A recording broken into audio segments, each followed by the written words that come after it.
ใช้จังหวัดแต่ขอเชิญชวนเกษตรกรมาปลูกยางพันธุ์ดีเพิ่มผลผลิตเป็นพันธุ์แนะนำจากสถาบันวิจัยยาง RRIT 251 กับ RRIT 3904 ยางพันธุ์ดี RRIT 251 เปลือกหนาปานกลางต้านทานโรคได้ดีทรงผุ่มใหญ่เหมาะกับปื้นตีราบระยะการปลูกบกควรต่ำกว่า3 คูณ 5 เมตรส่วนยางพันธุ์ดี RRIT 3904 ใหญ่เร็วผลผลิตสูงต้านทานโรคเยี่ยมเหมาะที่จะปลูกในตีลาดชั้นเกษตรกรตีสนใจสามารถสอบถามเพิ่มเติมได้ตีการยางแห่งประเทศไทยจังหวัดแพร่โทร 054-069-605 มาติดต่อเลยนะเจ้า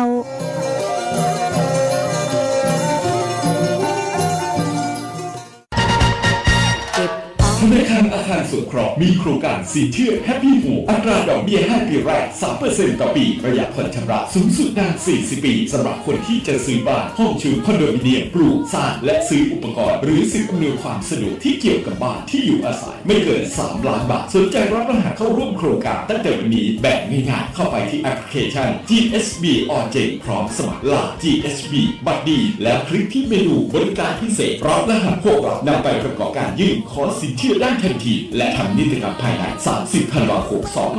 2567 หรือโทรสอบถาม 054-621-490-5 ธนาคารอาคารสงเคราะห์ทำให้คนไทยมีบ้านสักบ้านคอยเราให้เข้าไปอยู่ดูแลผู้ยินดีต้อนรับสู่เมืองปราการ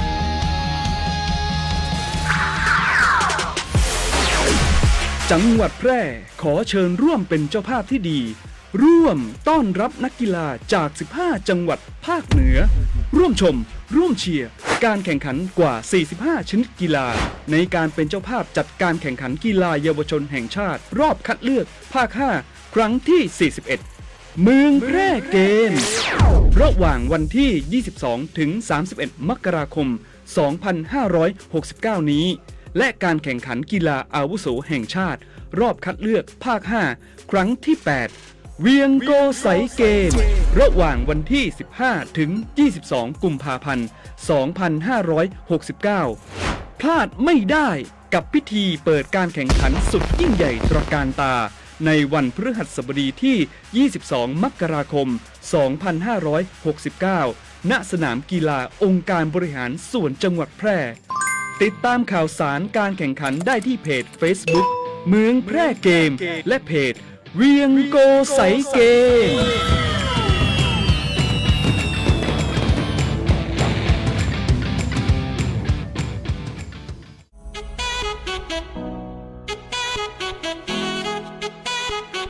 ขับไม่ดื่ม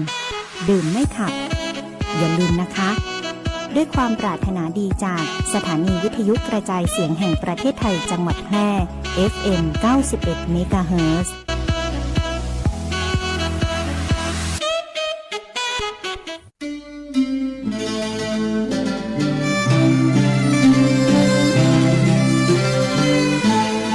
หม้อห้อมไม้สักถิ่นรักพระลอช่อแห่สีเมืองลือเรื่องแพะเมืองผีคนแพร่นี้ใจงามคำขวัญประจำจังหวัดแพร่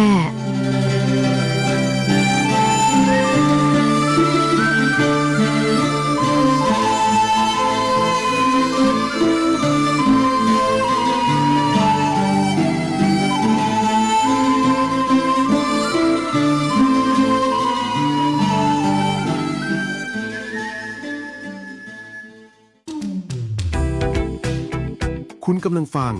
FM 91 MHz สถานีวิทยุกระจายเสียงแห่งประเทศไทยจังหวัดแพร่ให้ความรู้คู่ความสุขการปิดทองหลังพระนั้นเมื่อถึงคราวจำเป็นก็ต้องปิดว่าที่จริงแล้วคนโดยมากไม่ค่อยชอบปิดทองหลังพระกันนักเพราะนึกว่าไม่มีใครเห็นแต่ถ้าทุกคนพากันปิดทองแต่ข้างหน้าไม่มีใครปิดทองหลังพระเลยพระจะเป็นพระที่งามบริบูรณ์ไม่ได้พระบรมราโชวาทของพระบาทสมเด็จพระเจ้าอยู่หัวภูมิพลอดุลยเดชรัชกาลที่ 9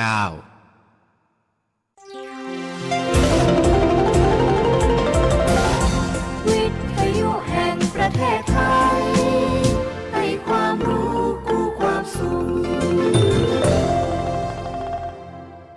ท่านผู้ฟังกำลังให้เกียรติติดตามรับฟังสถานีวิทยุกระจายเสียงแห่งประเทศไทยจังหวัดแพร่สำนักประชาสัมพันธ์เขต 3 กรมประชาสัมพันธ์ทำการส่งกระจายเสียงด้วยระบบ FM Stereo Multiplex ความถี่ 91 เมกะเฮิรตซ์จากที่ทำการอาคารสถานีบ้านสองแควหมู่ที่ 7 ตำบลป่าแมดอำเภอเมือง จังหวัดแพร่ จากนี้ไปขอเชิญท่านรับฟังรายการคณะกรรมการธรรมาภิบาลพบประชาชนโดยคณะกรรมการธรรมาภิบาลจังหวัดแพร่ครับ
ครับสวัสดีครับท่านผู้ฟังที่เคารพทุกท่านครับท่านกำลังติดตามรับฟังรายการคณะกรรมการธรรมิบาลจังหวัดแพร่พบประชาชนวันนี้ผมว่าที่ร้อยตรีภาคินชมบุพันธ์รองประธานกรรมการธรรมิบาลจังหวัดแพร่ครับครับผมธีรพงษ์ตงอนครับครับวันเสาร์แรกของเดือนที่11เดือนพฤศจิกายน2568ก็เริ่มต้นเป็นเดือนที่2ของปีงบประมาณรายจ่ายประจำปี2569ฟังครับครับก็ที่ผ่านมาก็คิดว่า1เดือนนะฮะก็น่าจะดำเนินการในเรื่องของโครงการทั้งหลายนะครับก็คิดว่าคงติดตามนะฮะเรื่องเรานี่นะฮะมาเราสู่ท่านผู้ฟังผ่านรายการนี่โดยเฉพาะการขับเคลื่อนนะฮะในเรื่องของโครงการทั้งหลายกิจกรรมทั้งหลายนะครับจากเงินภาษีอากรของพี่น้องประชาชนก็น่าจะมีความคุ้มค่านะครับในหลายมิติท่านฟังครับก็ตามระเบียบสำนักนายกรัฐมนตรีได้ว่าด้วยคณะกรรมการธรรมิบาลจังหวัด2552แก้ไขเพิ่มเติม2554ก็ได้ให้อำนาจหน้าที่กับคณะกรรมการธรรมิบาลจังหวัดในการสอดส่องการปฏิบัติภารกิจของหน่วยงานของรัฐและเจ้าหน้าที่ของรัฐเพื่อใช้วิธีการบริหารกิจการบ้านเมืองที่ดีตามพระราชกฤษฎีกาแจ้งให้กับผู้ราชการจังหวัดหัวหน้าส่วนราชการหัวหน้ารัฐวิสาหกิจหรือหัวหน้าหน่วยงานอื่นของรัฐที่เกี่ยวข้องและแต่กรณีดำเนินการทำหน้าที่ในกรณีที่พบว่ามีการละเลยบ่ปฏิบัติตามกฎหมายระเบียบหรือข้อบังคับหรือกรณีมีการทุจริตเป็นการแสวงหาประโยชน์ที่บุคคลได้ชอบด้วยกฎหมายตามประมวลกฎหมายอาญาบังคับเสนอแนะแนวทางการปฏิบัติและการส่งเสริมตามหลักคุณธรรมจริยธรรมและหลักธรรมพิบาลเพื่อการบริหารกิจการบ้านเมืองที่ดีของหน่วยงานของรัฐและเจ้าหน้าที่ของรัฐคือกับผู้ว่าการจังหวัดหรือหัวหน้าส่วนราชการที่เกี่ยวข้องในจังหวัดติดตามการปฏิบัติตามมติของคณะกรรมการธรรมาภิบาลจังหวัดเผยแพร่การปฏิบัติที่ต่อสาธารณะตามที่เห็นสมควรนั่นคือบทบาทและหน้าที่ของ คณะกรรมการธรรมาภิบาลจังหวัดโดยเฉพาะพระราชกิจการที่ว่าด้วยวิธีการบริหารกิจการบ้านเมืองที่ดีนี่คือหัวใจของเขาว่ารัฐธรรมาภิบาลที่อู้กันโดยตลอดนั่นคือหน่วยงานของรัฐและเจ้าหน้าที่ของรัฐต้องปฏิบัติภารกิจให้เป็นไปตามกฎหมายเพื่อรักษาประโยชน์ส่วนรวมตลอดจนบ่ละเมิดสิทธิและเสรีภาพของประชาชนปฏิบัติภารกิจเพื่ออำนวยความสะดวกให้บริการและสนองความต้องการของประชาชนเพื่อประโยชน์สุขของประชาชนปฏิบัติภารกิจให้เกิดผลสำเร็จมีประสิทธิภาพและมีความคุ้มค่าในการดำเนินโครงการทั้งหลายขับเคลื่อนทุกกิจกรรมจากเงินภาษีอากรของประชาชนโดยปฏิบัติหน้าที่บ่มีขั้นตอนการปฏิบัติงานเกินความจำเป็นฮือตันต่อสถานการณ์โดยเฉพาะเรื่องเกี่ยวกับความเดือดร้อนและความทุกข์ยากของประชาชนโดยยึดหลักการมีส่วนร่วมของประชาชนและเปิดเผยข้อมูลอย่างโปร่งใสประการสุดท้ายมีการติดตามตรวจสอบและประเมินผลการปฏิบัติงานอย่างสม่ำเสมอและนำเผยแพร่ต่อสาธารณะครับฟังครับทางที่ปรึกษาครับก็นี่คือหัวใจเขาว่ารักความมาพิบาลเขาอู้กันโดยตลอดนะฮะในสิ่งเหล่านี้หน่วยงานของรัฐเราเจ้าที่ของรัฐคือหน่วยงานที่ขับเคลื่อนนะจากโครงการทั้งหลายซึ่งเป็นเงินภาษีอากรของประชาชนในแต่ละปีงบประมาณตั้งแต่1 ตุลาคมนะครับของทุกปีไปจนถึงวันที่30 กันยายนของปีถัดไปในโครงการทั้งหลายนะครับไม่ว่าจะเป็นรายจ่ายจากงานประจำนะครับไม่ว่าจะเป็นเงินค่าตอบแทนเงินเดือนนะฮะเบี้ยเลี้ยงเบี้ยประชุมทั้งหลายทั้งปวงนะฮะการดำเนินการในโครงการทั้งหลายนะครับซึ่งเป็นโครงการที่ขับเคลื่อนนะฮะจากหน่วยงานของรัฐโดยเจ้าหน้าที่ของรัฐนะฮะและสำคัญที่สุดคือรายจ่ายเพื่อการลงทุนท่านฟังครับนั่นคือดำเนินการตามการดำเนินการในเรื่องของการจัดซื้อจัดจ้างนะซึ่งมีระเบียบที่ว่าด้วยการพัสดุนะฮะระเบียบว่าด้วยการพัสดุการที่เป็นตัวหลักก็คือระเบียบสำนักนายกนะที่ว่าด้วยการพัสดุในการจัดซื้อจัดจ้างตอนนี้มีการเปลี่ยนแปลงไปในหลายเรื่องท่านฟังครับเพราะว่าจะเป็นในระบบของการจัดซื้อจัดจ้างที่วงเงินของโครงการเกิน 500,000 บาทนะฮะจะต้องดำเนินการโดยระบบ e-building ก็คือมีการประมูลการทางระบบอิเล็กทรอนิกส์ที่แต่ละบุคคลหรือแต่ละนิติบุคคลสามารถที่ยื่นนะครับเรื่องของการจัดซื้อจัดจ้างนะครับของหน่วยงานของรัฐและเจ้าหน้าที่ของรัฐในแต่ละระดับตั้งแต่กระทรวงตั้งแต่กรมลงมาถึงในระดับจังหวัดระดับอำเภอมาจะถึงในส่วนของท้องถิ่นนะเพราะว่าจะเป็นอบจองค์การบริหารส่วนจังหวัดอบตองค์การบริหารส่วนตำบลและเทศบาลเพราะว่าเป็นเทศบาลนครเทศบาลเมืองหรือเทศบาลตำบลก็ต้องดำเนินการตามระเบียบสำนักนายกที่ว่าด้วยวิธีการจัดซื้อจัดจ้างฟังครับก็ทำให้ในเรื่องของการหัวประมูลนะครับกองซื้อว่ากฎหมายเกี่ยวกับการสมยอมในการเสนอราคาต่อหน่วยงานของรัฐการรู้สึกจะบรรเทาเบาบางลงแต่ความเป็นจริงแล้วเพราะอย่างเพราะผมมีการหัวกันในการที่มายืนแบบนะครับแล้วก็วางราคากันไว้นะครับก็มีการแจกจ่ายกัน2 ข่าวกันเพื่ออย่างสมยอมกันในการสมยอมในการเสนอราคานะครับในการจัดซื้อจัดจ้างต่อหน่วยงานของรัฐในแต่หลายโครงการแต่ทั้งนี้ทั้งนั้นฟังครับในประเด็นในเรื่องของความโปร่งใสนะฮะในการดำเนินการทั้งหลายทั้งปวงรัฐธรรมาภิบาลเนี่ยถ้าจริงๆแล้วมันเป็นรัฐที่ชัดเจนอยู่แล้วนะถ้าหน่วยงานของรัฐและเจ้าหน้าที่ของรัฐที่ขับเคลื่อนนะครับที่เกี่ยวข้องนะครับที่เป็นไปตามกฎหมายนะฮะโดยตลอดนะทุกตำแหน่ง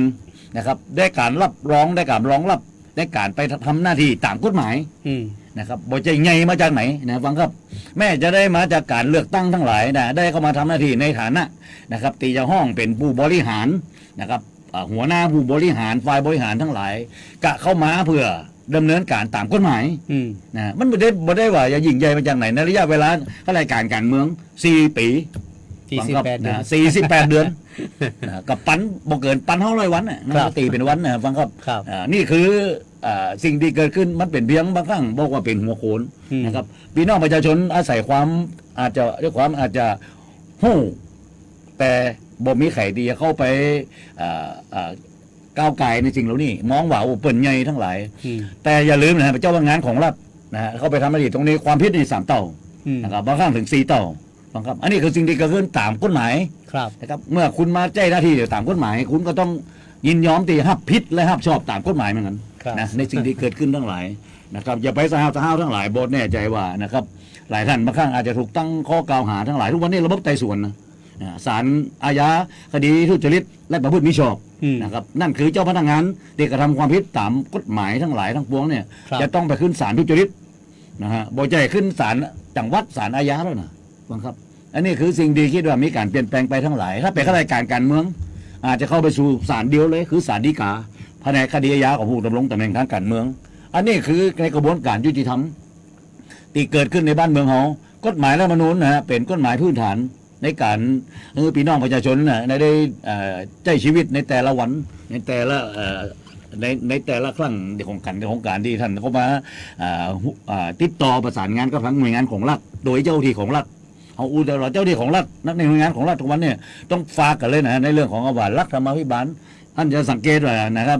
ในส่วนของผู้ว่าจะเป็นข้าราชการการเมืองไล่ตั้งแต่ผู้บริหารระดับประเทศก็คือนายกรัฐมนตรีคณะรัฐมนตรีทั้งหลายก็อู้ถึงโดยตลอดว่าเขาแจ้งรัฐธรรมาภิบาลโดยตลอดในสิ่งอื่นแต่รัฐธรรมาภิบาลเนี่ยเป็นคำอู้ที่สวยหรูนะครับในตัวหนังสือนะครับใน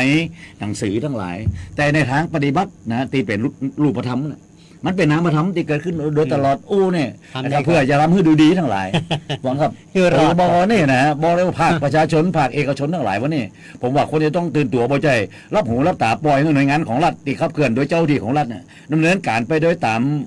มองว่าเป็นไปอำนาจหน้าที่ทั้งหลายแต่มาข้างความบ่ชมาพากลความบ่โปร่งใสทั้งหลายนะครับการที่มีการล็อกสเปคล็อก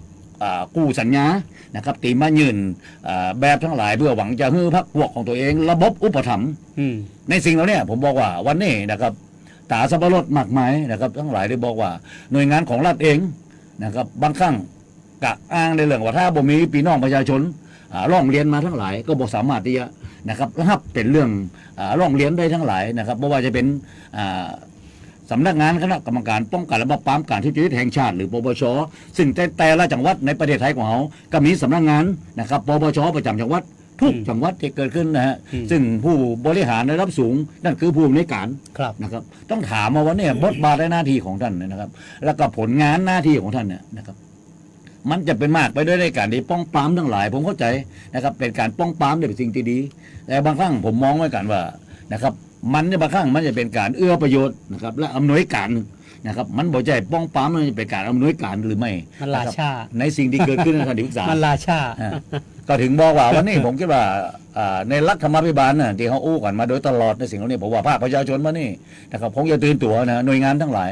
นะครับโดยเฉพาะหน่วยงานที่ขับเคลื่อนอย่ามาลักษณะแบบภาษาชาวบ้านสหาทำอย่างแบบอยากจะย่าอย่างบางทีว่าเขามีอำนาจเขามีหน้าที่สิอย่างย่าอย่างพี่น้องชาวบ้านบ่จะหู้เรื่องหู้ราวทั้งหลายผมว่าวันนี้เนี่ยนะพี่น้องชาวบ้านมีคุณภาพมากมายนะครับโดยเฉพาะนะครับผู้ทรงคุณวุฒิทั้งหลายที่อยู่ในแต่ละหมู่บ้านในแต่ละตำบลเนี่ยฟังครับนั่นคือข้าราชการบำนาญทั้งหลายบ่จะเป็นข้าราชการที่ผ่านงานตลอดการใช้ชีวิตในราชการมาเนี่ยบ่ต่ำกว่า 3-40 ปีมาเป็นข้าราชการบำนาญวะเนี่ยผมคิดว่าท่านทั้งหลายเป็นผู้ที่เป็นผู้ทรงคุณวุฒิที่มีประสบการณ์นะครับมีความรู้ที่ผ่านโดยเฉพาะเรื่องราวของคำว่าหน่วยงานของรัฐที่ขับเคลื่อนจากเจ้าหน้าที่ของรัฐที่ครั้งหนึ่งที่ผ่านมาเมื่อวานเนี่ยท่านได้ทำหน้าที่ของท่านนะจนวันนี้ท่านมาเป็นข้าราชการบำนาญกับเป็นคนที่หู้ทั้งหลายผมคิดว่าถ้าหู้ทั้งหลายผมคิดว่าสิ่งเหล่านี้คนจะต้องมาช่วยกันปกป้องนะครับในผลประโยชน์ของพี่น้องประชาชนเพื่อใครท่านที่ปรึกษาฟังครับเพื่อลูกเพื่อหลานวันนี้ผมว่าหลายท่านก็เป็นเพื่อเหลนนะเพื่อหลนที่สำคัญที่เกิดขึ้นและก่อนที่เขาอย่าล่มหายตายจากนะครับไปเนี่ยผมว่าสิ่งเหล่านี้ผมว่าน่าจะฝากสิ่งดีๆไปให้กับแผ่นดินโดยกับลูกหลานเหลนโหลนของเขาเนี่ยนะครับได้สารต่อและได้มีความภาคภูมิใจนะว่าอย่างน้อยๆนะครับบอกว่าจะเป็นอยู่ในฐานะปู่ทวดย่าทวดตาทวดนะครับตั้งแต่ระดับมาจนถึงปู่ย่าตายายนะครับพ่อแม่ลุงป้าน้าอานะครับทั้งหลายแล้วเนี่ยผมคิดว่าน่าจะเป็นคุณูปการที่ดีนะครับที่ยังคือครับบ้านเมืองของเขาได้ขับเคลื่อนไปในสิ่งที่ถูกทางโดยเฉพาะลูกหลานของเขาวันนี้ฟังครับผมคิดว่าเขาตื่นหู้ในหลายๆเรื่องนะครับบ่ต้องห่วงเรื่องของจะปิดฝ้าด้วยฝ่ามือแห่งต่อไปบ่ได้แน่นอนเพราะนะครับท่านจะเห็นว่าทุกวันระบบโซเชียลเน็ตเวิร์กทั้งหลายนะครับแอปพลิเคชันไลน์ทั้งหลายมากมายนะครับวันข้างหน้าอาจจะบ่ฮู้จักคำว่าแบ่งเป็นจะได้แบ่งสาวแบ่ง50แบ่ง100แบ่ง1,000 บาทแบ่ง500 บาทเป็นจะได้เนี่ยอาจจะบ่ฮู้เพราะมันอยู่ในระบบของดิจิตอลดูได้อย่างเดียวคือเป็นตัวหนังสืออย่างเดียวเป็นตัวเลขอย่างเดียวที่กดแล้วก็กดไปนะครับกดไปตามระบบของแอปพลิเคชันไลน์ทั้งหลายอย่างที่เขาเห็นกันอยู่บ้างครับฉะนั้นผมถึงบอกวันนี้นะโดยเฉพาะความรู้ทั้งหลายอยากรู้เรื่องอย่างกดเข้าไปแล้วก็ถามไปเลยว่าเรื่องนี้อยากจะรู้เหตุผลทั้งหลายนะฮะ AI ตอบเพื่อได้หมดฟังครับใช่ผมว่าวันนี้ผมคิดว่าสิ่งที่เกิดขึ้นการก้าวข้ามนะฮะในสิ่งเหล่านี้โดยเฉพาะในเจเนอเรชันทั้งหลายนะครับ บิ๊กบูมเมอร์ทั้งหลายนะครับมาจนถึงเจน X เจน Y เจน Z ไปจนถึงแบบบ่ฮู้กี่เจนนะเจเนอเรชันเนี่ยที่เห็นอยู่ทุกวันนี้ผมว่าวันนี้ผมคิดว่านะสิ่งที่เกิดขึ้นในบ้านเมืองของเรามันจะต้องปรับเปลี่ยนไปตามสถานการณ์สำคัญที่สุดก็คือเรื่องของความโปร่งใสความซื่อสัตย์ว่าตรวจสอบได้ในทุกกรณีคนดีนะครับเหตุการณ์ที่เกิดขึ้นนะฮะบอกว่าจะเป็นในเรื่องของมูลนิธิทั้งหลายก็เป็นไปตามกฎหมายที่ว่าด้วยมูลนิธิสมาคมมูลนิธิทุกฟังครับนะครับอย่างน้อยผมก็คำวอดอยู่ในคำว่านักกฎหมายมาตลอดการทำงาน40 ปีในวันนี้นะฮะก็คิดว่าก็สิ่งหนึ่งที่คิดว่ามันน่าจะสั่งสมเป็นประสบการณ์ในชีวิตก็พอที่จะมาเล่าสู่กันฟังในสิ่งที่เป็นไปตามความถูกต้องนะเป็นไปตามกฎหมายบทบัญญัติของกฎหมายที่บอกได้เลยว่าความเป็นธรรมทั้งหลายนะครับบทบัญญัติกฎหมายเป็นความยุติธรรมอยู่แล้วเพียงแต่ผู้นำมาปฏิบัติมันจะเป็นในระบบของกี่มาตรฐานท่านที่ปรึกษาครับฟังครับนะฮะ2 มาตรฐาน3 มาตรฐานสำคัญที่สุดก็คือทุกวันเนี่ยที่เขาลูบหน้าป้าจมูกเพราะเขาบ่สามารถจะก้าวข้ามในระบบอุปถัมภ์นะครับระบบเพื่อนพ้องน้องพี่ระบบของเพื่อตนเองและบวกพ้องทั้งหลายจะดีเกิดขึ้นเขาถึงบอกก้าวข้ามในสิ่งเหล่านี้ได้ในระบบกระบวนการที่ทำนะครับฟังครับในสิ่งหนึ่งที่เราบางครั้งเนี่ยการที่เขาจะตัดสินสักอย่างเนี่ยเขาจะปิดจื่อปิดนามสกุลปิดแม้กระทั่งตีอยู่เรื่องของอายุอย่างทั้งหลายนะฮะปิดหมดเลยแล้วก็พฤติการเป็นเจ้าหน้าที่นะข้อเท็จจริงเป็นเจ้าหน้าที่แล้วเอาข้อกฎหมายมาจับแล้วก็พิพากษาไปนะครับพอเปิดมาบางครั้งอาจจะมองอ้าวเป็นญาติใกล้ชิดด้วยซ้ำ อันนี้สิ่งที่เกิดขึ้นตีเมืองที่เจริญแล้วอารยธรรมที่เจริญแล้วเป็นเจ้าหน้าที่ฟังครับนะในกระบวนการที่ทำของประเทศไทยเขาก็เหมือนกันนะกะคนที่บ่สามารถจะอยู่ในวงการนี้ได้ก็ต้องอัปเปหิออกไปบอกว่าจะเป็นไล่ออกทั้งหลายยังต้องเห็นอยู่ในข้าราชการตั้งแต่ข้าราชการตุลาการนะครับข้าราชการอัยการนะครับมาจนถึงข้าราชการในระดับกระทรวงนะครับกรมทั้งหลายหรือแม้กระทั่งข้าราชการในระดับท้องถิ่นนะกรมส่งเสริมการปกครองท้องถิ่นนะครับบอกว่าจะเป็นที่ทำงานอยู่ในของท้องถิ่นทั้งหลายอบจเทศบาลทั้งหลายนะครับก็ถ้าหากมีการกระทำความผิดเนี่ยก็ถูกดำเนินการนะก็ที่จะจบบางครั้งเรื่องของวินัยนะครับแล้วกลับมาสู่ทุกวันนี้บอกว่าคำว่าเจ้าพนักงานขึ้นศาลทุจริตนะครับฟังครับบ่ได้ขึ้นศาลอาญาบ่ได้มาขึ้นศาลจังหวัดแล้วนะเป็นขึ้นศาลอาญาทุจริตนะโดยเฉพาะข้าราชการการเมืองนะครับที่มีตำแหน่งเป็นนายกเป็นรองนายกเป็นอย่างทั้งหลายตำแหน่งที่มีนำหน้าเนี่ยทั้งหลายนี่นะครับที่เป็นข้าราชการการเมืองเนี่ยไอ้ช่วงที่ได้รับการแต่งตั้งมา48 เดือนได้รับการเลือกตั้งมา1 คนแล้วไปแต่งตั้งท่านรองท่านเลขาท่านที่ปรึกษาตามระเบียบตามกฎหมายฟังครับกับเป็นข้าราชการการเมืองถ้ากระทำความผิดส่งตรงถึงศาลอาญาคดีทุจริตประพฤติมิชอบนะครับอย่างในส่วนของภาคเหนือของเขาก็อยู่ที่เขต5นะครับอยู่ที่ภาค5อยู่ที่จังหวัดเชียงใหม่นะครับเลือดฮัดออกไปทางอุตรดิตถ์ทางพิษณุโลกก็เป็นภาค6ครับอันนี้คือในเรื่องของกระบวนการขั้นตอนทั้งหลายเนี่ยมันมีอยู่แล้วครับแต่สิ่งที่เกิดขึ้นวันนี้ผมว่าเป็นภาพรวมที่ใหญ่ๆนะคิดว่าถึงเวลาแล้ววันนี้ผมคิดว่าบ้านเมืองเขามันถึงเวลาที่จะต้องมีการเกิดความชัดเจนท่านที่ปรึกษาพักสกรรมก่อนครับก็พักสกรรมฟังครับเดี๋ยวมาป้ากันใน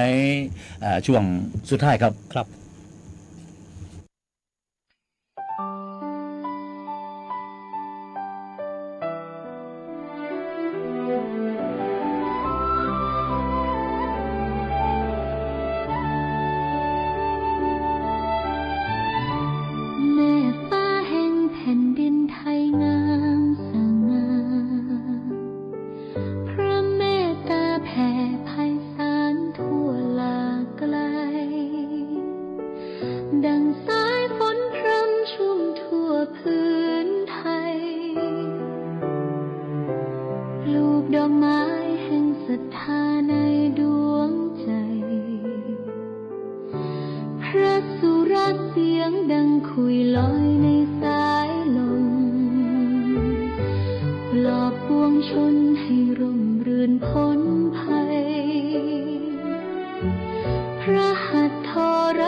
ระสิริชมดังบุพผา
เดินโซเซ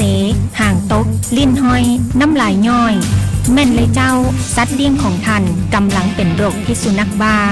เพื่อบ่ให้มีการสูญเสียชีวิตจากโรคพิษสุนัขบ้าเฮาผู้คนต้องเป็นส่วนหนึ่งในการเฝ้าระวัง ป้องกัน ควบคุม และบูรณาการร่วมกันกำจัดโรคพิษสุนัขบ้าให้หมดไปจากประเทศไทยและบ่ได้ลืมว่าสัตว์เลี้ยงลูกด้วยนมกูชนิดเป็นโรคพิษสุนัขบ้าเฮาต้องเฝ้าระวังสัตว์ปลอดโรคขนปลอดภัยจากโรคพิษสุนัขบ้าประกันไม่ใช่แค่เพียงธุรกิจที่เอามาขายคุณเพื่อเงินแต่ประกันเป็นการกระจายความเสี่ยงของคุณไปให้บริษัทประกันถ้าไม่เชื่องั้นลองฟังนี่ผมชื่อประกรณ์มีบ้านอยู่1 หลังอยู่มาวันหนึ่งแก๊สระเบิดบ้านผมก็หายไปคุณว่าใครจะรับผิดชอบให้ประกรณ์ถ้าเขาไม่ทำประกันทำประกันเถอะครับจะประกันไหนๆก็อุ่นใจเมื่อมีประกันคปภ.สำนักงานคณะกรรมการกำกับและส่งเสริมการประกอบธุรกิจประกันภัยเป็นอะหยังเนี่ยนาเศร้าหน้าหมองกึดนักกะจะบอกคือเกินหักได้จะได้หรอก็เรื่องหนี้เรื่องสินเนี่ยมันกวนใจมันหาตังออกบ่ได้เนี่ยเอ้าแล้วอย่างบ่ไปลองปรึกษากองทุนฟื้นฟูและพัฒนาเกษตรกรพอได้ขึ้นทะเบียนเป็นสมาชิกกองทุนไว้กอแน่ถ้าจะยังบ่ฮู้แน่ก็ถ้าเป็นสมาชิกแล้วมีหนี้ในระบบเกี่ยวกับการเกษตรก็สามารถยื่นขอขึ้นทะเบียนหนี้กับสำนักงานกองทุนฟื้นฟูและพัฒนาเกษตรกรสาขาแปรได้เขาจะให้คำปรึกษาแล้วก็ช่วยแก้ไขปัญหาหนี้สินของเกษตรกรด้วยนะโอ้มันมีจีอี้ตัวมีเหมือนกันนะเฮาไปสมัครเข้าองค์กรหรือจัดตั้งกลุ่มใหม่รวมกันบ่น้อยกว่า50 คนก็ได้แล้วก็ไปขอรายละเอียดยื่นเสนอแผนและโครงการเพื่อฟื้นฟูและพัฒนาอาชีพของเฮาถ้าเฮาบ่มีหนี้บ่มีสินนุจะมีอะไรอย่างมาส่งเสริมเกษตรกรพ้องอ๋อบ่ยากเลยปรึกษาสำนักงานกองทุนฟื้นฟูและพัฒนาเกษตรกรสาขาแปรตั้งอยู่ตีถนนกาดน้ำทองหลังบิ๊กซีแปรตำบลนาจักอำเภอเมืองแปรจังหวัดแปรโทร054-534-381เกษตรกรติดไปติดต่อบ่ได้เสียค่าใช้จ่ายใดๆทั้งสิ้นเด้อดิฉันไลออนพลนิตนิเดชนะคะจากสโมสรไลออนโพไสนครแพร่ค่ะรู้สึกเสียใจนะคะที่ต้องสูญเสียพระองค์ท่านไปเพราะพระองค์ท่านได้ทุ่มเทสละแรงกายแรงใจเพื่อประชาชนชาวไทยแล้วก็ดูแลสารทุกข์สุขดิบให้กับพี่น้องคนไทยเป็นการสูญเสียครั้งสำคัญของชีวิตก็ขอพระองค์ท่านสู่สวรรคาลัยค่ะคุณกำลังฟังสวท.แพร่ FM 91 เมกะเฮิรตซ์ให้ความรู้คู่ความสุข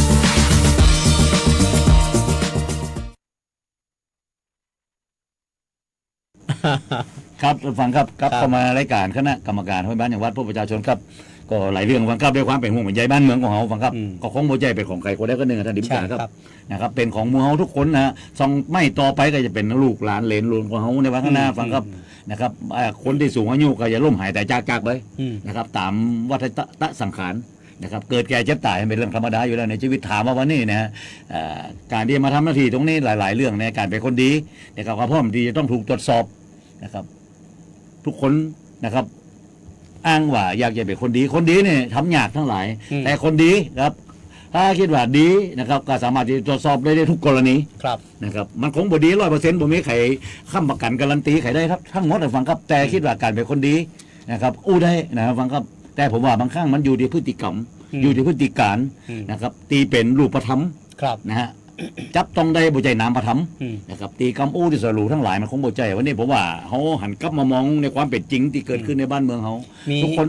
มีคนนึงแปลขอสอบถามว่ามาตราไอ้กฎหมายรัฐธรรมนูญปี60เนี่ยมันมีความสำคัญมากน้อยเพียงใดนักทำไมนักการเมืองถึงอยากจะแก้เนี่ยก็จริงๆแล้วกฎหมายรัฐธรรมนูญนะเป็นกฎหมายสูงสุดของประเทศนะฮะที่บังคับใช้ในราชอาณาจักรไทยนะครับก็ตั้งแต่มาตรา1ไปเนี่ยนะไปจนถึงมาตราสุดท้ายนะครับโดยเฉพาะกฎหมายรัฐธรรมนูญปี2560นะ260โดยยกเลิกปี2550ไปแล้วก็มาแจ้ง60ก็มีการขอประชามติทั้งหลายนะครับสภาจริงๆแล้วไส้ไหนทั้งหลายนะเป็นกฎหมายดีจัดการกับไอ้คนที่มาทำหน้าที่ตรงนี้โดยเฉพาะ ในช่วงของคำว่าภาคของนักการเมืองเองนะครับมีการแก้ไขไปได้อย่างเดียวก็คือเปลี่ยนจากบัตรใบเดียวเป็นบัตร2 ใบได้นะครับแก้ไขไปในคราวที่แล้วที่ก่อนจะมีการเลือกตั้งนะครับเมื่อครั้งที่แล้วเนี่ยเลือกพรรคการเมือง1 บัตรแล้วก็เลือกเขตนะฮะสสเขต1 บัตรคือกาได้บัตรละกากบาทนะบัตรละใบถ้าเกินกา2 ใบกับบัตรเสียอย่างที่เกิดขึ้นครับแก้ได้แค่นั้นแต่ในความเป็นจริงแล้วกฎหมายจะไม่เป็นกฎหมายที่ปราบปรามการทุจริตนะครับการโกงนะครับในโครงการทั้งหลายจากงบประมาณทั้งหลายเป็นกฎหมาย3 ชั่วโคตรจริงๆแล้วไม่น่าจะเป็นกฎหมาย5 ชั่วโคตรแต่แล้วก็ว่า3 ชั่วโคตรฟังครับมันรวมไปถึงในเรื่องของคนที่วงวันเครือข่ายทั้งหลายนะครับนั่นคือคนที่มาทำหน้าที่นะครับเพราะว่าจะเป็นเจ้าที่ของรัฐนะฮะข้าราชการการเมืองข้าราชการประจำตีเปิดห้องเจ้าที่ของรัฐนะครับในหน่วยงานของรัฐทั้งหลายนะครับตั้งแต่กระทรวงลงมาเนี่ยมาจนถึงในระดับท้องถิ่นก็มาในระดับของทัพส่วนภูมิภาคนะครับจังหวัดอำเภอตำบลนะครับมาจนถึงในระดับหมู่บ้านนะครับเป็นเจ้าหน้าที่ของรัฐตั้งแต่ผู้ช่วยผู้ใหญ่บ้านนะจนถึงกำนันสารวัตรกำนันแพทย์ประจำตำบลมาจนถึงในระดับของข้าราชการประจำเจ้าที่ของรัฐก็คือข้าราชการในส่วนของกรมการปกครองท่านนายอำเภอปวุโสปลัดอำเภอผู้ช่วยนายทะเบียนทั้งหลายที่เกี่ยวข้องกับเรื่องของบัตรประจำตัวประชาชนเรื่องของทะเบียนบ้านมีการย้ายเข้าย้ายออกทั้งหลายหมดเนี่ยนะครับไปจนถึงข้าราชการในระดับกระทรวงต่างๆนะครับที่เป็นห้องว่าในระดับอำเภอในระดับจังหวัดนะครับเป็นอย่างสำนักงานปศุสัตว์จังหวัดสำนักงานพัฒนาการจังหวัดดังที่เราเห็นอยู่นะสำนักงานพม.จังหวัดทั้งหลายนะพวกสำนักงานเกษตรจังหวัดเราเนี่ยฟังครับนี่คือเจ้าที่ของรัฐตึงมดในการที่ขับเคลื่อนทั้งหลายผมว่าวันนี้นะครับในหลายเรื่องที่คิดว่าสังคมอยากจะรู้คือเรื่องของการขับเคลื่อนในแต่ละโครงการทั้งหลายนะครับฉะนั้นบอกได้เลยว่าการทุจริตคอร์รัปชันเขามีนะครับองค์กรอิสระก็คือเจ้าที่ของรัฐหน่วยงานของรัฐเหมือนกันขับเคลื่อนจากงบประมาณซึ่งเป็นเงินภาษีเอากรของประชาชนตึงหมดเพียงแต่ห้องว่าองค์กรของรัฐทั้งหลายองค์กรอิสระเอาปปชปปงสตงDSI ทั้งหลายที่เขาเห็นอยู่นะฮะที่เขาเห็นอยู่นี่คือองค์กรอิสระนะครับที่ขับเคลื่อนจริงๆก็คือเจ้าที่ของรัฐเองฟังครับบ่ได้ว่าเพียงแต่จื่อเป็นคำว่าองค์กรอิสระแต่จะเป็นการอิสระได้จริงหรือไม่บทบาทหน้าที่ผลงานทั้งหลายที่เขาเห็นอยู่ทั้งหลายวันนี้ต้องบอกว่าในแต่ละปีงบประมาณมีการสรุปนะบทบาทและหน้าที่เรื่องของผลงานนะครับมีการแถลงข่าวนะครับดราม่าทั้งหลายยังเราเห็นอยู่ทั้งหลายผมก็มีโอกาสได้ไปฟังทั้งหลายก็ถามว่าบางครั้งเนี่ยมันคุ้มค่าครับนะครับโครงการทั้งหลายเนี่ยมันคุ้มค่ากับโดยเฉพาะเงินรายจ่ายประจำเงินเดือนค่าตอบแทนทั้งหลายนะครับในแต่ละตำแหน่งทั้งหลายเนี่ยผมว่าในแต่ละตำแหน่งที่ไปขับเคลื่อนตรงนี้นะมีเงินเดือน12 เดือนในแต่ละปีงบประมาณมันคุ้มค่ากับงบประมาณหรือไม่คุ้มค่ารักคุ้มค่าก็คืออย่างท่านที่ปรึกษาฟังครับก็คือรักธรรมาภิบาลนะครับการขับเคลื่อนทั้งหลายรักธรรมาภิบาลหน่อยนะครับนั่นคือเรื่องของความคุ้มค่านะครับในสิ่งที่เกิดขึ้นว่าผลงานมันต้องเอาไปแลกกับผลงานนะครับไอ้เรื่องของรายได้รายจ่ายในแต่ละเดือนเนี่ยนะครับทุกวันที่25ก่อนวันที่30ก็จะมีการโอนเข้าบัญชีทั้งหลายนะครับคือกับท่านเจ้าหน้าที่ของรัฐนะฮะจะตำแหน่งไหนก็ว่ากันไปกี่หมื่นนะครับไปจะถึงลักเกือบเป็นแสนก็มีนะครับเดี๋ยวเห็นอยู่ในแต่ละเดือนที่เกิดขึ้นแล้วถามว่าผลงานของท่านมันไปที่ประจักษ์หรือไม่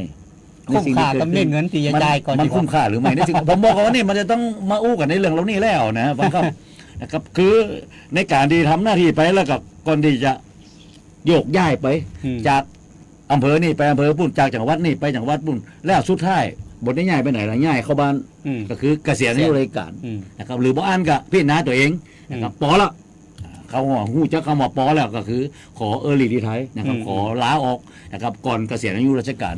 นะครับก็หับไปนะครับเรื่องของจะเอาบำเหน็จนะครับก็เป็นวงเงินหลายล้านหรือว่าจะคือรัฐเลี้ยงต่อไปจนใบมรณบัตรออกก็คือ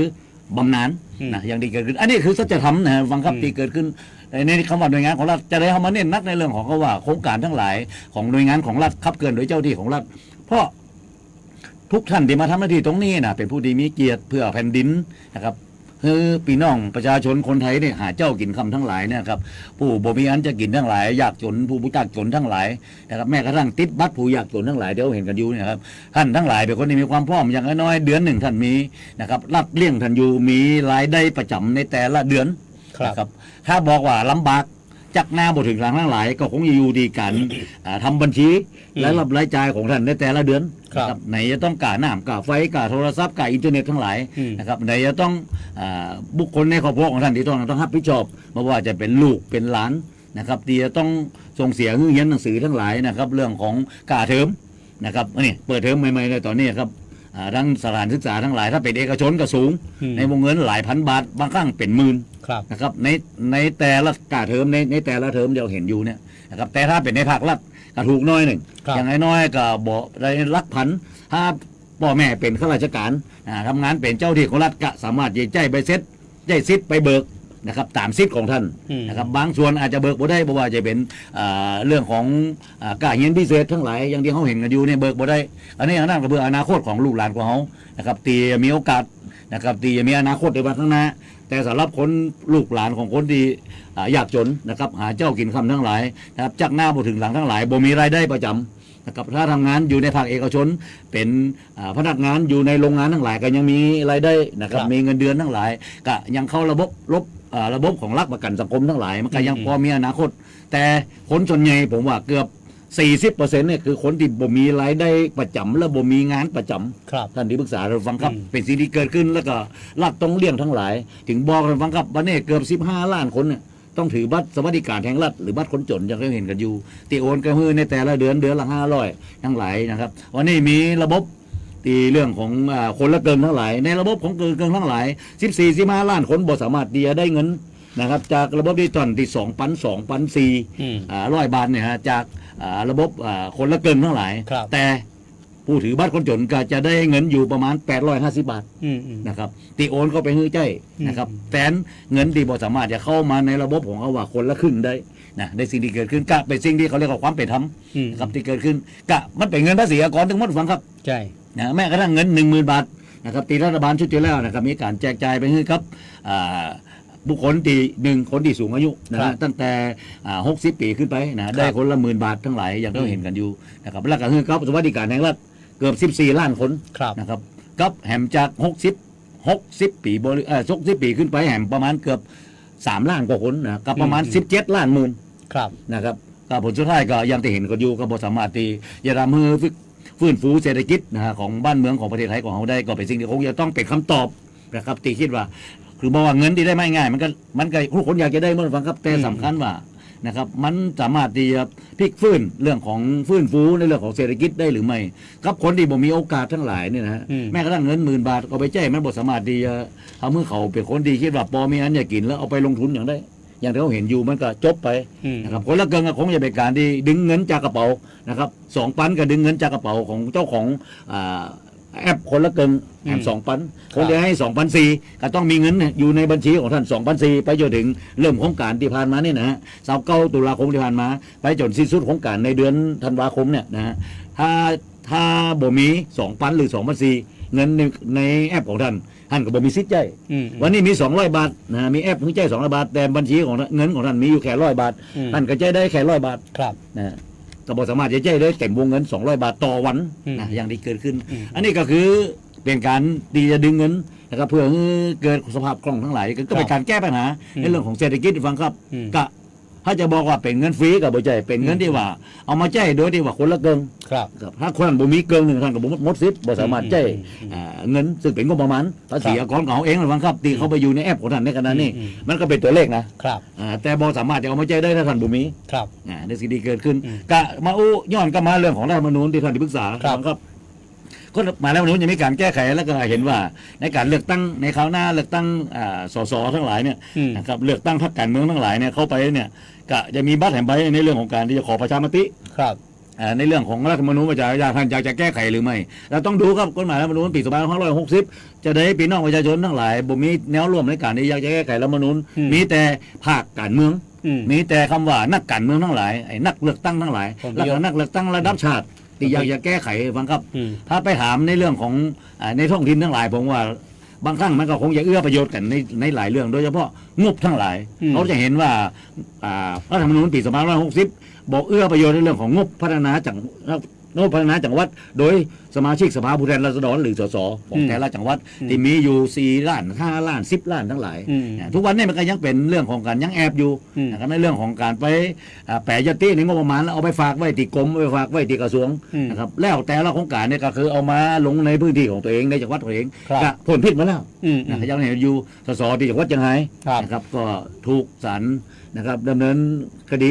จบนะครับสิ้นสุดไปอย่างที่เขาเห็นกันอยู่นะครับในสิ่งที่เกิดขึ้นผมว่าวันนี้ผมว่านี่ไงทำมันเป็นรูปธรรมที่ชัดเจนแต่เมื่อพวกนักการเมืองทั้งหลายนี่กลัว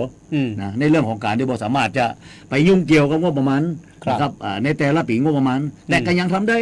แต่มันก็เป็นเรื่องที่ลำบากหน่อยเพราะระบบการตรวจสอบทั้งหลายวันนี้มันเข้มข้นขึ้นฟังครับทีมสารครับก็ถือเป็นสิ่งที่คิดว่าวันนี้ผมคิดว่าภาคการเมืองเองเนี่ยนะครับนักการเมืองเองผมยังเชื่อมั่นว่านักการเมืองรุ่นใหม่นะครับคนรุ่นใหม่จะได้มีความละอายใจมีความเก่งกลัวตัวบาปในสิ่งที่เกิดขึ้นแล้วคิดว่าอยากจะเห็นบ้านเมืองเขาดีขึ้นผมคิดว่าคนที่เขามาทำตรงนี้น่าจะโป๊ะใจในสิ่งตัวเองนะครับนั่นคือเงินค่าตอบแทนในแต่ละเดือนในระดับของสสเนี่ยเงินเดือนและค่าตอบแทนทั้งหลายแม้กระทั่งผู้ช่วยดำเนินงานทางสสครับนะฮะผู้เชี่ยวชาญผู้ชำนาญการประจำตัวครับนะครับรวมแล้วเนี่ยฮะของสสหนึ่งท่านเนี่ยนะฮะติเงินภาษีอากรเขาจะต้องจ่ายให้กับสสแต่ละท่านไปเนี่ยกับบุคคลที่ทำงานให้กับท่านเนี่ย100,000 กว่าบาทนะลัก100,000 กว่าบาทต่อคนเนี่ยฟังครับนะครับ140,000 150,000ได้ซ้ำนะฮะถึงในแต่ละเดือนแต่ละคนเนี่ยผมว่าตรงนี้เนี่ยผลงานตรงนี้ผมคิดว่าบางครั้งเนี่ยถ้าเขามาทำหน้าที่ตรงนี้ยังอยากจะไปยุ่งเกี่ยวในโครงการทั้งหลายเนี่ยนะในโครงการทั้งหลายที่เกิดขึ้นเนี่ยไปบอกว่าจะไปเบียดบังเขาอย่างก็แล้วแต่นะจากโครงการที่เขาเห็นกันอยู่ทั้งหลายนะในวงเงินเนี่ยบอกว่าหลายปีลงประมาณนี่ว่ากันเป็นหลักแสนล้านนะเกี่ยวกับรายจ่ายเพื่อการลงทุนในการจัดซื้อจัดจ้างทั้งหลายแต่รายจ่ายประจำบอกว่ากันนะเพราะว่ามันมีตัวเลขอยู่แล้วนะเงินเดือนนะครับค่าตอบแทนทั้งหลายเบี้ยประชุมทั้งหลายนะครับเรื่องของรายจ่ายที่ต้องจ่ายค่าน้ำมันลดค่าอย่างทั้งหลายอย่างที่ขึ้นแต่การจัดซื้อจัดจ้างลดประจำตำแหน่งการจัดซื้อจัดจ้างการเจ้าบ่ซื้อแต่เจ้าทั้งหลายก็เป็นรายจ่ายประจำที่จะต้องตั้งงบประมาณเพื่อจะจ่ายอย่างที่เกิดขึ้นแต่รายจ่ายประกอบลงทุนการจะซื้อจ้างไปยุ่งเกี่ยวกับเรื่องของการเรียกรับทั้งหลายนะครับบ่ว่าจะอยู่บนโต๊ะใต้โต๊ะทั้งหลายในลักษณะเนี่ยนะครับโดยที่บ่มีหลักฐานทั้งหลาย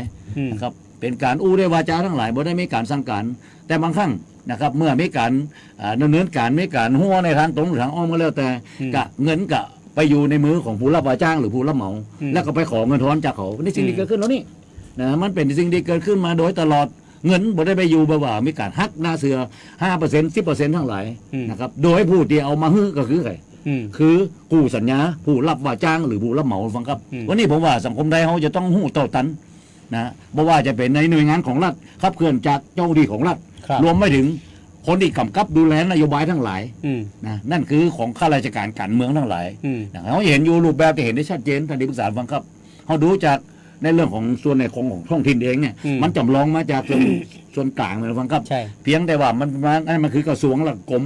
ลงมาสู่ในระดับของจังหวัดระดับอำเภอแต่ถ้าเป็นในระดับท้องถิ่นฟังครับนายกนะครับตำแหน่งนายกในอบตในเทศบาลเนี่ยก็ถือว่าเป็นนายกที่ต้องผ่านสภาในการของงบประมาณทั้งหลายอย่างที่เกิดขึ้นรายจ่ายในการดีรายจ่ายที่ได้จากเงินประจำของรายรับที่ได้จากการเก็บภาษีป้ายภาษีที่ดินภาษีอย่างทั้งหลายที่เอาเข้ามาในแต่ละท้องถิ่นเนี่ยอบตเทศบาลเนี่ยนะครับอย่าเอามาจ่ายว่าเป็นเงินจ่ายขาดสะสมเนี่ยนะครับและสามารถเอามาจ่ายได้แล้วตั้งงบประมาณเหล่านี้นะครับคือเป็นงบตรงที่หับมาจากรายได้จากการเก็บภาษีได้ในท้องที่ของตัวเองในสิ่งที่เกิดขึ้นตรงนี้นะครับมันก็เป็นโครงการที่ต้องผ่านสภานะอย่างที่เห็นนายกมีสิทธิ์แต่งตั้งคณะกรรมการในการกำหนดสเปคทั้งหลายคณะกรรมการ TOR ทั้งหลายมาจนถึงคณะกรรมการในการจัดซื้อจัดจ้างทั้งหลายนายกเป็นคนที่สบัดประกาศเซ็นแต่งตั้งกรรมการโมนี่ครับคือเป็นคนที่อันตรายโดยเฉพาะเป็นข้าราชการประจำเป็นเจ้าหน้าที่ของรัฐนะทุกวันนี้ถึงบอกว่าในเรื่องของระเบียบปฏิบัติการปฏิรูปถึงมีการแต่งตั้งนะครับกรรมการในการตรวจรับในการตรวจซื้อทั้งหลายเนี่ยฮะโดยใจผู้ทรงคุณวุฒิในแต่ละท้องที่ในแต่ละท้องถิ่นนะครับที่ผมพูดได้ตลอดว่ามันจะต้องมีอย่างน้อยเราไม่ต้องไปแต่งตั้งในเรื่องของบางครั้งไปแต่งตั้งกำนันไปแต่งตั้งผู้ใหญ่บ้านผู้ช่วยผู้ใหญ่บ้านไปแต่งตั้ง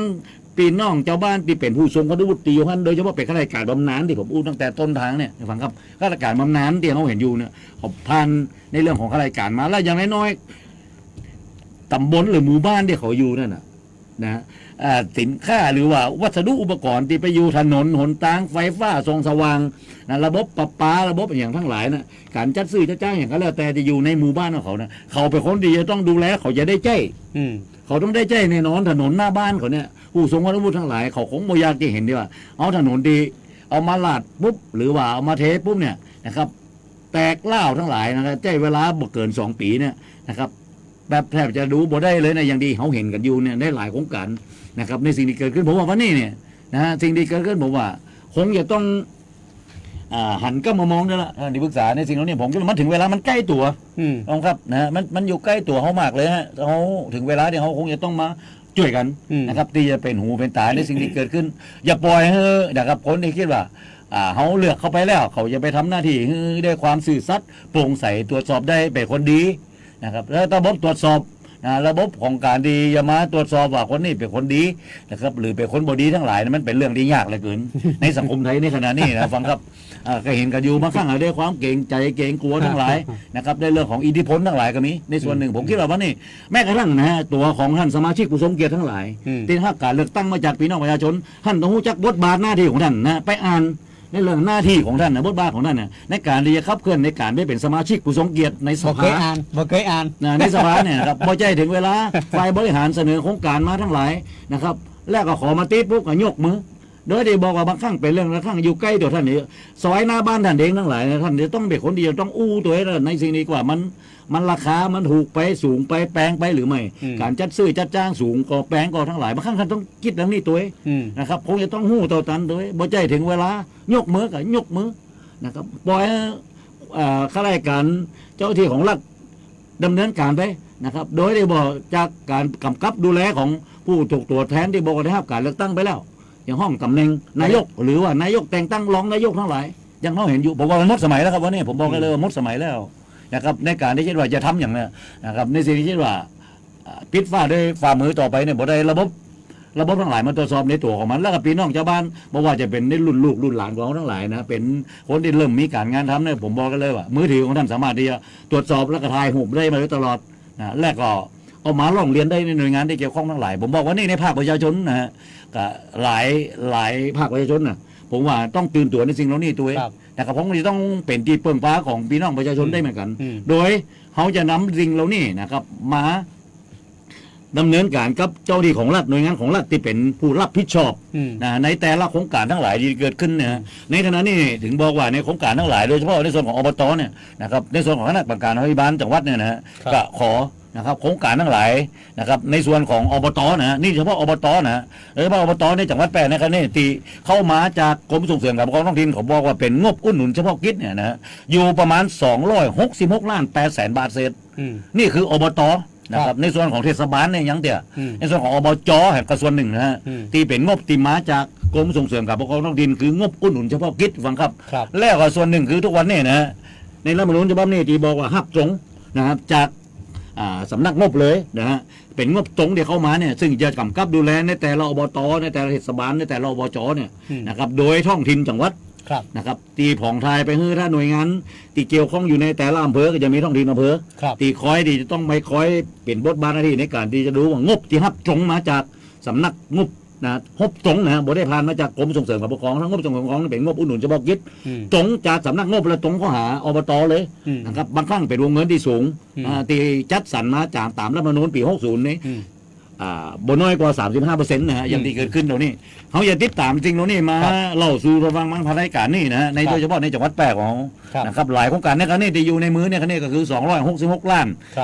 บาทเศษเป็นงบอุดหนุนเฉพาะกิจจากกรมส่งเสริมการปกครองท้องถิ่นประจำปีงบประมาณ2569ฝังครับหลายโครงการเดี๋ยวแต่ละอบตนะครับใน